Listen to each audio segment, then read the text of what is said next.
వరుస విజయాలతో స్టార్ రేస్లోకి రేసు గుర్రంలా దూసుకొచ్చిన స్టైలిష్ స్టార్ అల్లు అర్జున్ కి ఇప్పుడు ఏ మాత్రం కాలం కలిసి రావటం లేదేమో అనిపిస్తోంది. బన్నీ హీరో అయింది, హీరోగా నిలబడింది, ఇదంతా మెగా ట్యాగ్ లైన్ తోనే అని టాలీవుడ్ మొత్తానికి తెలుసు.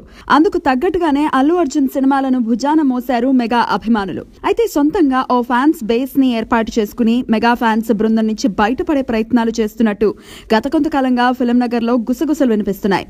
బన్నీ మాత్రం ఈ వార్తలపై స్పందించలేదు. కానీ సందర్భం వచ్చినప్పుడల్లా మావయ్యకి తానెంత అభిమానినో వేదికలపైన చెప్పుకుంటూ ఉన్నాడు. కానీ చెప్పను బ్రదర్ అన్న ఒకే ఒక మాటతో పవన్ అభిమానులకు బద్ధ శత్రువుగా మారిపోయాడు అల్లు అర్జున్. ఆ తర్వాత మెగా అభిమానుల్లో పవన్ అభిమానులు బన్నీ సినిమాలను టార్గెట్ చేశారు. సరే, పవర్ స్టార్ ఫ్యాన్స్ లేకపోయినా మెగాస్టార్ అభిమానులు ఉన్నారు కదా అని అనుకుంటున్న టైంలో కొరివితో తలగొక్కున్నాడు బన్నీ.